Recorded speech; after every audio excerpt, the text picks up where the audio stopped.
السلام علیکم ورحمۃ اللہ۔ ایک سوال تھا ہمارے پاس جی کہ گھروں کے اندر کن جگہوں پہ شیاطین ٹھہرتے ہیں، یا گھروں کے اندر عام طور پہ شیاطین کے ٹھکانے کون کون سے ہوتے ہیں اور ان ٹھکانوں کو کیسے ختم کیا جائے۔ دیکھیں بھائی، پیارے نبی کریم صلی اللہ علیہ وسلم نے فرمایا واش روم جو ہوتے ہیں، ٹوائلٹ، ان کے اندر شیاطین ٹھہرتے ہیں، رکتے ہیں، کیونکہ یہ غلاظت ہوتی ہے، گندگی ہوتی ہے، تو وہاں پہ شیاطین کا مسکن ہوتا ہے۔ اسی لیے یہاں پہ نبی صلی اللہ علیہ وسلم نے ہمیں دعا کا بھی حکم دیا کہ جب واش روم جاؤ الٹا پاؤں واش روم کے اندر رکھنا ہے آپ نے، اور دعا پڑھ کے داخل ہونا ہے، بسم اللہ اللہم انی اعوذ بک من الخبث والخبائث۔ یہ دعا پڑھ کے جانا ہے کہ اللہ تعالیٰ ہم تیری پناہ میں آئے خبیث جننیوں سے اور خبیث جنات سے۔ ہم اللہ تعالیٰ سے جب یہ دعا پڑھ لیتے ہیں تو واش روم میں داخل ہوں گے، انشاءاللہ آپ محفوظ رہیں گے۔ دوسری چیز ان سے بچنا کیسے، یہ میں بعد میں آپ کو بتلاتا ہوں۔ اور کن کن جگہوں پہ گھر میں شیاطین ٹھہرتے ہیں۔ گھر کے اندر جہاں بھی غلاظت ہوگی، گندگی ہوگی، شیاطین کا ٹھکانہ ہوگا۔ اور ایسے گھر جن میں کتا ہوگا وہاں بھی شیاطین ٹھہریں گے۔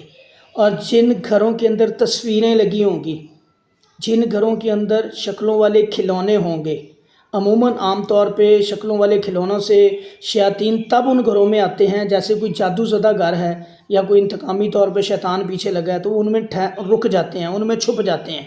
وہ شکل ان کو اسسٹ کرتی ہے، اگر اس کا چہرہ مسخ کر دیں گے تو انشاءاللہ اس میں وہ نہیں رہ سکے گا، ٹھیک ہے۔ جیسے اکثر ٹیڈی بیئر اور ایسی چیزیں گھروں میں ہوتی ہیں، ان میں شیاطین چھپ جاتے ہیں۔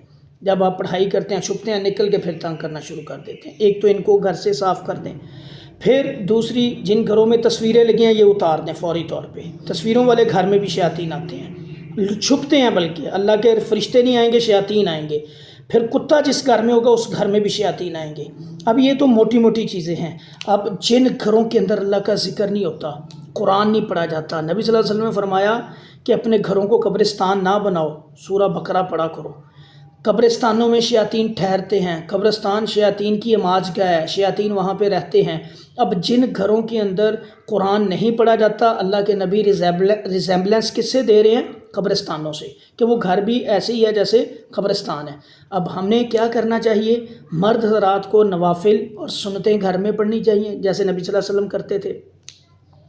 فرائض مسجد میں جا کے ادا کریں، سورہ بقرہ کی خاص طور پہ آخری دعا یا آیت الکرسی روزانہ پڑھیں، اس کی تلاوت کریں اونچی آواز میں، قرآن مجید کی تلاوت کریں۔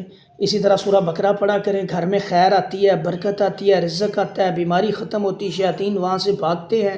یہ بہت کمال کا عمل ہے، سورہ بقرہ پڑھیں، جتنی پڑھی جاتی ہے، 3 دن میں، 4 دن میں، 5 دن میں ختم کر لیں انشاءاللہ، تھوڑی تھوڑی پڑھیں، معمول بنا لیں، بہت برکت ملے گی انشاءاللہ۔ اور گھر کے اندر نجاست والی چیزوں کو، گانے والی چیزیں، گانا بجانا، ایسی چیزیں نکال دیں گھر سے، بالکل بھی نہ گانے بجانے چلنے چاہیے گھر کے اندر، یہ شیاطین کو اسسٹ کرتے ہیں۔ اور کچھ چیزیں جو میں نے پہلے بتا دی ہیں ان کو صاف کر دیں، صفایا کر دیں، انشاءاللہ شیاطین وہاں سے بھاگ جائیں گے۔ اور جو واش روم ہیں ان کو صاف رکھیں، چھوٹی موٹی خوشبو کا اہتمام کریں، ٹھیک ہے۔ اور واش روم میں کپڑے نہ اپنے ٹانگا کریں، یہ بھی نکال دیں، برش نہ رکھا کریں، یعنی کہ واش روم میں خوشبو کا استعمال کریں اور صفائی کا خاص خیال رکھیں، انشاءاللہ وہاں سے بھی شیاطین کا انشاءاللہ بھاگ جائیں گے، نقصان نہیں ہوگا آپ کا اس طرح کا۔ اور دوسری چیز ہے کہ آپ نے اپنے گھروں کی بھی صفائی رکھنی ہے۔ گھروں کے اندر اکثر لوگ سگریٹ پیتے ہیں، اسموکنگ کرتے ہیں، اور کوئی اس طرح کی چیزیں کھاتے ہیں جو بدبودار ہوتی ہیں، غلاظت والی ہوتی ہیں، ان کے اوپر بھی شیاطین آتے ہیں، ان چیزوں سے بھی پرہیز کریں۔ یعنی کہ یہ ساری چیزیں ہم نے الحمدللہ ویریفائی کی ہوئی ہیں، تو ان چیزوں سے آپ نے بچنا ہے۔ اللہ کے فضل و کرم سے انشاءاللہ گھروں کے اندر اللہ کے فرشتوں کا نزول ہوگا، رحمتوں کا نزول ہوگا، برکتوں کا نزول ہوگا، اللہ اپنا فضل کریں گے۔ اور یہ جو موٹی موٹی چیزیں میں نے آپ کو بتائیں، اور یہاں پہ ایک اور بات نوٹ کر لیں، جس گھر میں بے نمازی ہوگا وہاں پہ بھی شیطان کو آنے سے کوئی نہیں روک سکے گا، یاد رکھیے گا۔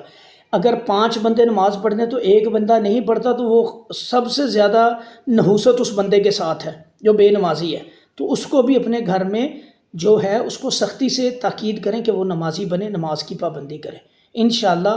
یہ جب عملیات جتنے میں نے بتائے آپ کریں گے، میرے اللہ کے فضل سے گھر میں رحمتوں کا، برکتوں کا نزول ہوگا۔ ہماری اس ویڈیو کو لائک کرنا ہے، شیئر کرنا ہے، چینل کو سبسکرائب کرنا ہے۔